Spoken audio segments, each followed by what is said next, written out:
Ele é ilustrador e escritor de literatura infanto-juvenil, autodidata. Ele escreveu desde o roteiro para histórias em quadrinhos, publicadas no Brasil, Portugal, Bélgica, França, Cuba e Estados Unidos, até livros de bolso de faroeste, com 39 pseudônimos diferentes.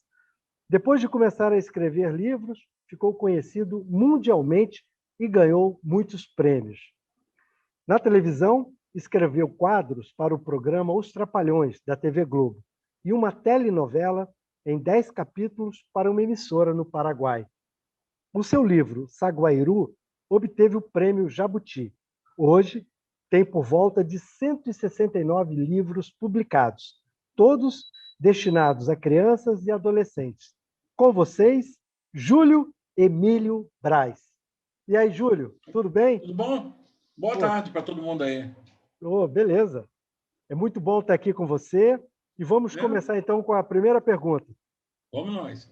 Ô, Júlio, é isso mesmo ou o pessoal errou aqui na hora de escrever? Você escreveu mais de 160 livros? Conta um pouco. Rapaz, assim, eu resolvi, desde que eu comecei a escrever profissionalmente, que eu ia viver de escrever. Então, logo que eu publiquei um dos meus primeiros livros, né, foi na Editora Moderna, e tem uma pessoa muito legal lá, que ainda é editora, que é a Maristela Petrilli. E eu perguntei assim com ela: ô Maristela, eu queria viver de escrever. Quantos livros eu tenho que escrever para viver de escrever? Eu não sei se ela falou a sério, ou chutou um número qualquer né, só para se livrar do autor pentelho. Ela falou assim: faz uns 50. Voltei para casa, eu sou meio aqui criança, né? Você fala, faz isso. E aí, quando eu parei para fazer a conta, eu tinha publicado 54 infantos juvenis. Né? Como você falou, eu ganhei um jabuti. E assim, no primeiro livro você ganha um prêmio, é um negócio muito legal. Não tem dinheiro envolvido nesse prêmio, não tem dinheiro envolvido. Mas, assim, quando você manda É um um livro e valor, né? Mas tem um como a valor. gente chama? Não, é honorífico. Tem Uhum. uma estátua bonita que está ali guardado, meu tatuzinho, bonitinho, meu jabutizinho, bacana. Mas assim, é honorífico. Então, quem ganha o jabuti é como se fosse o ISO 9000 da literatura, né? E Entendi. aí eu comecei a mandar livros, começaram a aprovar. Quando eu vi, já estava vivendo efetivamente de escrever. Que Né? E eu interessante. gosto do que eu faço. Então, e além das histórias em quadrinhos, você também começou a escrever narrativas com diversos gêneros, né? Como é que Uhum. começou, por exemplo, essa história do terror? Rapaz, o terror foi porque eu estava vivendo. Eu sempre brinco agora, quando eu vou nas escolas, que eu estava vivendo um verdadeiro terror quando eu comecei a escrever terror. Porque tinha acabado de perder o emprego há 7 meses, a conta da luz estava caminhando perigosamente para o segundo mês sem ser paga, e você sabe o que acontece, né? Eu estava apavorado e não achava nada para fazer, porque eu sou, além de escritor, sou técnico em contabilidade e professor de história. Mas nada, né? Você já deve ter passado por isso. Quando você está com emprego, aparece um monte. Quando você está sem, nenhum aparece. Mas Né? Aí passei as... muito É? interessante porque em vez disso aí de colocar para baixo, isso acabou servindo como uma fonte inspiradora, né? Com certeza. Na verdade, foi isso e a minha mãe, porque eu ainda morava com a minha mãe na época, e ela me viu um dia lá sentado, meio macambuzo no sofá, ela falou assim: olha aí, meu filho, homem que tem imaginação e vergonha na cara nunca fica desempregado. Quando ele não acha emprego, ele inventa um. E Muito. aí coincidiu que o meu irmão, que era um cara assim, muito popular no bairro, eu não sou tão popular assim, ele falava com os amigos dele que tinha um irmão escritor. Na verdade, não era escritor. Eu escrevi e botava na gaveta. Mas, né, cria fama e deita na cama. Aí um amigo dele trabalhava na editora VEC, que não existe mais, e a VEC tinha um monte, no início da década de 80, tinha um monte de revistas de quadrinhos de terror. E aí tinha um monte de desenhista, mas tinha pouco roteirista. Entendi. E aí surgiu um boato na editora que eles estavam procurando roteirista. Esse cara era amigo do meu irmão, falou: manda seu irmão lá, cara. Né? Aí a conta da luz estava atrasando, né? Já ia cortar, eu peguei o ônibus, fui lá. E aí o cara foi muito legal, ele está vivo ainda, o Ota Barros, um cara gente fina pra caramba. Eu falei que sabia escrever, mas acho que ele percebeu com o olhar de lince dele que eu não sabia. Ele me ensinou rapidinho, eu estava desesperado, aprendi também. E foi assim que eu comecei. E foi legal, porque eu fiz uma história. Olha, eu gastaria o programa inteiro para começar. Como é que eu criei aquele personagem que não tinha nada a ver, que foi criado na hora lá entre eu e ele. Mas publicaram e vendeu. E nessas revistas da VEC, tinha atrás tinha um questionário onde os leitores diziam quais as histórias que eles mais gostaram, quem era o melhor roteirista. E logo depois dessa minha história, todo mundo gostou da história, tanto é que ele me chamou lá e mandou fazer uma série. Foi assim que eu Olha, comecei. Que E aí bacana. um indica para o outro indica para o outro. Eu fui trabalhando com um monte de editoras de quadrinhos no Rio e São Paulo. E nesses livros todos, né, que você já escreveu, né, principalmente nos livros de cowboy, você não assinava, né, com o seu nome, e sim com pseudônimos, como a gente falou na Uhum. apresentação, né? Conta um Sim. pouco sobre isso. Por que você não colocava o seu nome? Olha, as editoras que publicavam isso na época, eles tinham duas fontes. Os espanhóis, que os espanhóis dominavam isso na época, na produção de quadrinhos, não eram os americanos, não, eram os espanhóis. Tanto é que tinha um famoso, Marcel Lafuente Stefania, que ele é o recordista mundial, ele fez 880 títulos, né? Ele é um monstro. E os brasileiros, eles começaram a pedir para brasileiros escrever, né? E um amigo meu já escrevia, e eu estava precisando de mais trabalho, porque só quadrinhos não dá para sobreviver. E ele falou: vai lá, era na Tijuca, ainda deve estar lá ainda. E eu fui lá. Confesso a você que não era muito fã de Bang Bang, não, mas sabe que a necessidade é a mãe da invenção, né? Eu estava necessitado, fui lá, e aí eles não queriam que botasse o João da Silva, Júlio Emílio Braz, Antônio Fagundes. Não, eles queriam nomes bem, e quanto mais americanos, acho que o leitor, a fantasia começava a partir dos pseudônimos. Então tinha Troy Sagan, Jonathan Fox, Sheldon McMaster, Billy Pueblo, Johnny Mortente. Eu fiz uma lista, porque pagava muito mal, não tinha direito autoral. Você recebia um Uhum. valor, né? Na época, não sei nem quanto vale hoje, 1.500 cruzeiros, cada original. Você entregava e recebia e ia embora, né? E não dava para ver com um livro. Então, eu tinha que fazer no mínimo por mês de 8 a 10 livros. E aí, não dá para botar o mesmo pseudônimo. Aí, eu Uhum. fiz uma lista, fui montando nomes, né? Peguei uns gibis e peguei o nome dos personagens, botei e montei. Eu fiz uma lista, a lista era bem maior, mas eu só usei 39. E eu Até ia revezando. até para bolar o nome do pseudônimo tinha que ser muito criativo, né? Também, porque assim, quanto mais americano, mais na psique do leitor, a ideia Uhum. de que é um americano. Teve uma vez que uma das editoras para quem eu escrevi, a Nova Leitura, alguém de um lugar chama São João da Baliza, em Rondônia, escreveu para lá, era uma moça pedindo a coleção completa do Billy Wolf, que era um dos meus pseudônimos. E o Billy Wolf tinha uma personalidade, ele escrevia bang bangs com áreas feministas. Ah, Então, ela queria muito toda a legal. coleção do Billy Wolf. E aí ela mandou uma carta linda, não tinha nem correio no lugar, tinha que mandar, e banco, tinha que mandar o vale postal, o dinheiro. E ela botou assim na carta, no último parágrafo dela: eu parabenizo a sua editora por ter contratado esses autores norte-americanos, porque brasileiro não tem imaginação. Que fantástico, hein, Júlio? Eu Mal ri muito. sabia ela, Ah, né, que por o trás que aí mais estava brasileiro tem é imaginação, cara. exatamente um super brasileiro, né? Então, Por bem e por mal, né? aproveitando essa deixa, né, é, é, essa questão racial e social, né, sempre foi muito predominante na sua obra, né?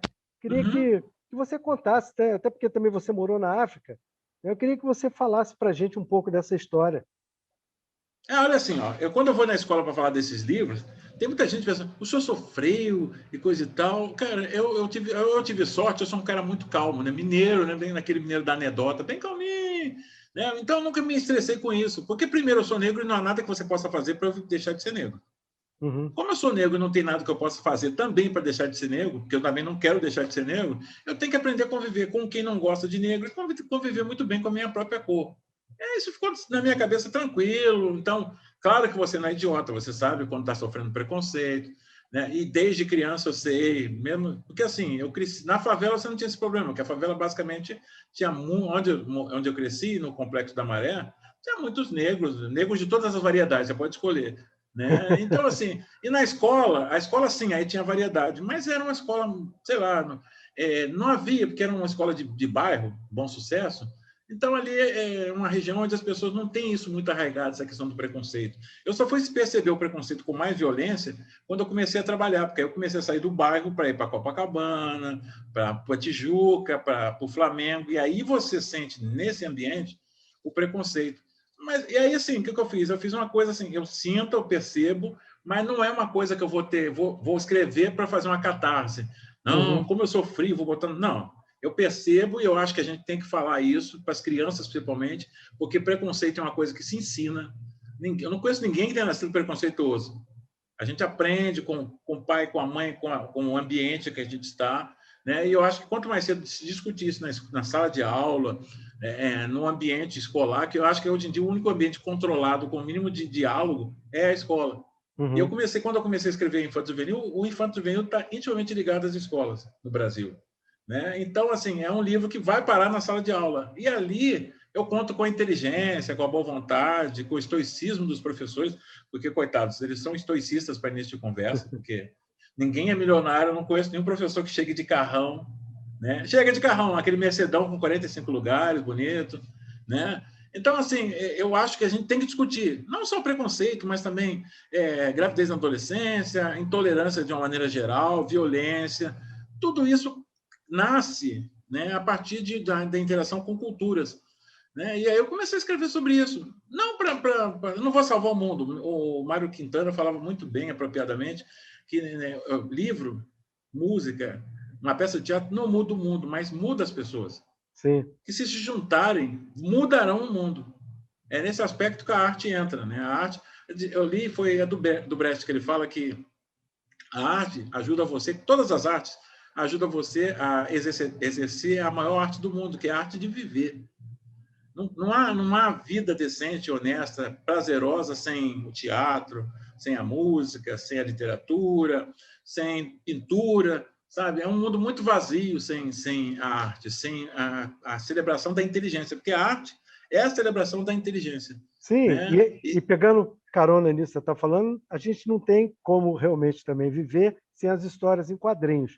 Aí eu queria puxar um pouquinho para esse tema, né? E a gente também não poderia deixar de falar das suas histórias em quadrinhos, né? Que está muito presente desde o início da sua carreira. Né? E aí, como é que a história em quadrinhos, isso sempre te fascinou? Porque é uma literatura muito diferente, né? Eu vou dizer um negócio, o quadrinhos entrou na minha vida antes de eu ser escritor, viu? Porque, assim, como eu falei, morei nas palafitas da Maré, não tinha grana, não tinha nem, no início não tinha nem televisão, para ser sincero. Então, assim, como é que eu comecei? Eu comecei a gostar de literatura nesse momento. Porque minha mãe, que era analfabeta, sempre gosta de dar essa ênfase, que a gente pensa automaticamente, quando fala analfabeta, pensa que é idiota. Minha mãe era tudo, menos idiota. Ela só não sabia ler, até somar ela sabia. Né? E muito bem, por sinal. Ninguém enganava a velha. Né? A minha mãe tinha mania de, como ela não sabia ler, eu acho que ela tinha a percepção de que sem leitura, eu lembro que quando a gente não queria ir para a escola, eu e minha irmã, ela falava, a única coisa que eu posso dar para vocês é educação. Era um bem, né? Ela tinha um valor, então ela acostumou. Um dia apareceu um homem vendendo livro na favela, só vendeu para ela, você sabe, né?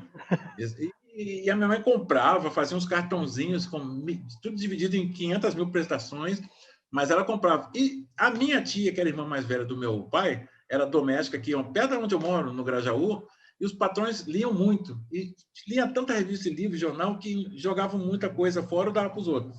Minha tia começou a pegar e trazer. E aí entrou na minha vida o Globinho, que você deve conhecer, pelo menos de nome, famoso, que era aquele encarte que via dentro do Globo.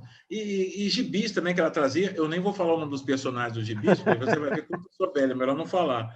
E aí, esses livros foram minhas cartilhas, porque eu não sabia. Quando cheguei na escola, eu descobri uma coisa horrível e assustadora sobre mim mesmo. Eu sabia ler. Eu não sei como é que aprendi, se alguém me ensinou, mas tudo tem a ver com os gibis que entraram na minha vida pela mão da minha tia e da minha mãe. A minha mãe mais os livros, né? Mas minha tia não, trazia muito gibi, né? Tipo Sobrinhos do Capitão. Falando isso, ninguém nem faz ideia do que seja isso, mas os mais antigos sabem que era um gibi muito velho, um dos primeiros quadrinhos, e lançava-se uma editora em São Paulo. Então, eu estou ligado aos quadrinhos desde sempre, até aprender a ler foi com os quadrinhos. Quando eu comecei, coincidentemente, eu comecei com quadrinhos, e eu sou fissurado em quadrinhos. Tá? Desde sempre eu comprava, quando eu comecei a trabalhar, eu tirava uma graninha do meu salário para comprar gibis, revistas de quadrinhos, eu lia dentro dos ônibus e coisa e tal. Então, assim, eu comecei fazendo. É pena que no Brasil a arte dos quadrinhos é muito ainda. O mercado é dominado pela produção estrangeira, né? Japoneses, americanos, europeus, e sobra um fiapo para a produção nacional. E os autores brasileiros, tanto é que os grandes autores brasileiros vão trabalhar para estúdios americanos, por exemplo, como Mike Deodato, Bené Nascimento, né? Porque não tem espaço aqui. Né? Mas foi uma escola para mim. Era um negócio muito bacana. Pena que acabou, né? Com a virada da década de 90, começou a entrar muito quadrinho estrangeiro e é muito mais barato você comprar a produção lá de fora do que fazer aqui dentro. Aqui dentro, né? Aí morreu. A maioria dos desenhistas estão trabalhando para estudos fora, ou morando mesmo fora do Brasil e publicando lá. E você Mas é uma agora, coisa linda. você agora também você está com a editora, né? Que inclusive está aqui na FLIR, né? Sim. Queria que você falasse um pouquinho dessa editora, se as pessoas quiserem procurar lá o stand, comprar seus livros. Fala um Sim, pouco olha. dessa editora. Eu não sou comunista, não. É que os comunistas acham que a mais-valia deveria ser do trabalhador, né? Não tem nenhuma pretensão comunista, não. Né? Mas eu acho assim que se você pode dominar toda a produção, desde a criação do texto até a produção e a impressão e a venda, é um negócio bacana. Acho que não é ruim, não. Eu até falei com a moça que estava comigo batendo papo aqui antes, que eu acho que isso é meio que o futuro. Os autores mais empreendedores vão começar a publicar sua própria produção e negociá-la. Né? Vai ser algo muito parecido com o que aconteceu com a música, que hoje você vê que até a década de 90, as gravadoras tinham um grande poder sobre a música, controlava quem ia para lá e ia para cá. Hoje, quem manda na música são os músicos. Sim. As bandas, os cantores, e o produto ser música não é mais um produto que ele vende a sua produção na hora que você faz o show. Você não vende mais o CD. Tem bandas de rock aí que estão dando as músicas nos blogs deles, nos sites, e o que eles vendem é assim mesmo, um show. Eu acho que a literatura, eu não faço show, não vou cantar nunca, né? Graças a Deus, pode ficar tranquilo, galera. Eu não vão me ouvir cantar. Mas o texto, vender o livro, a sua produção, seja digitalmente, ou seja, o livro físico, em papel, alguns autores vão fazer isso, né? E é legal, eu acho gostoso, não só você produzir, mas você também negociar. E qual o nome da editora? É A Ogro minha editora Books? chama-se Edições do Ogro. Edições do Né? Ogro. Porque quer saber qual é a história? Sim, claro. Até Porque porque assim, aí ó, eu sou o pessoal professor. que está te ouvindo já vai entrar lá no stand para começar a Sim, procurar por seus favor, livros né? lá. Ajude o editor nacional. Então, assim, porque eu sou professor de história e tem um autor, um historiador francês muito famoso, né? Ele é da escola de análise, o Marc Bloch, e ele dizia que o historiador é um ogro, porque ele vive de carne humana, ele escreve sobre o humano. Eu pensei, não, o Marc tem razão, e nós, os artistas, também, nós somos ogros, porque nós vivemos de carne humana, nós não fazemos para nós fazemos para o outro, e o outro é a carne humana, que vai devorar e ser devorado. Porque a literatura é isso, você é devorado no momento que você compra o livro e você devora quando você consome o livro. Né? Aí eu vou botar edições do Ogro, e como é editora de criança, né? E na época também estava fazendo um maior sucesso o famoso Shrek, né? Eu juntei tudo num pacote só, porque, sabe, vai ser edições do Ogro, porque criança curte. E, para fechar com chave de ouro, um amigão meu do peito, o Ney Megali, ele fez a editora ia ter outro nome, na verdade, mas ele fez um logo. Tá até aqui, ó. Mostra aí pra gente, faz uma propaganda Ó, ao vivo. ó o logo. Pô, isso aí Eu achei. é um bottom, né? É A o pessoa logo da comprou o editora, isso é um livro, ganha o voto, né? bottom. Aí ele fez a arte, eu achei tão bacana a arte, porque é um ogro, né? Com o dente de fora, que eu falei assim, ó, bati o martelo, vai ser Edições do Ogro, né? Tem gente que pensa que é minha homenagem a mim, porque eu sou meio parrudinho, né? Lembra um ogro, mas não. Tem essa história tortuosa do Marc Bloch com o Ney Megali, com um monte de gente, e com o meu prazer de escrever. Tem gente que reclama, eu sou escritor há 40 anos, e basicamente eu escrevo para crianças e adolescentes. Então tem gente que não escreve para adulto. Eu adoro escrever para criança e Júlio, adolescente. e agora essa questão, a gente está vivendo uma era assim de pura tecnologia, né? Você acha que isso, de uma certa forma, atrapalha ou ajuda as pessoas a estarem lendo mais? O Olha, papel, eu acho que, principalmente, né?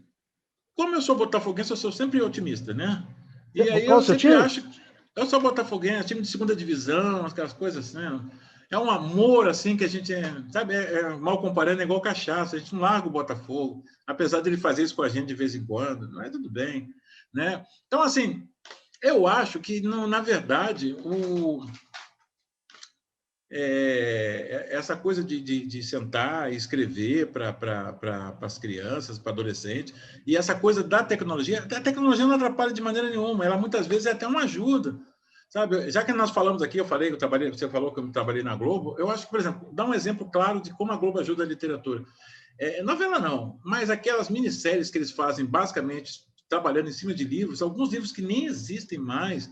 Por exemplo, eles fizeram uma minissérie com o livro A Muralha, que estava esgotado 40 anos, deu um boom e uma geração inteira conheceu o livro. Esse é um aspecto benéfico das tecnologias novas. Mesma coisa, hoje você tem... Ninguém tem o direito de dizer que não quer ouvir um livro, porque você pode ouvir o livro, você pode ver o livro, você pode interagir com o livro, tem livros que permitem que você interaja com ele, e você pode fazer o tradicional, sentar e ver alguém contando para você, ou você lendo no Kindle, essas coisas todas. São complementos. Eu acho que muitas vezes o ser humano reduz muito pouco a perspectiva. Não é o fato de ter o samba que eu vou deixar de ouvir música clássica.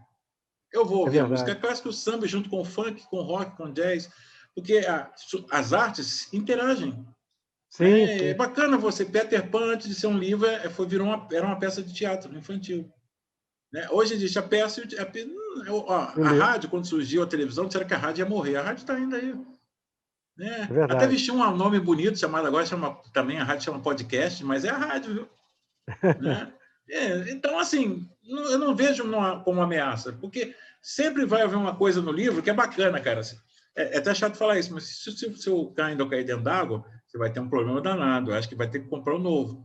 Agora, se o seu livro cair dentro d'água, é só botar no varal, né? Não precisa de pilha. Você pode entrar no meio da floresta amazônica, está cercado por nada, você abre um livrinho e começa a ler, e aí você viaja.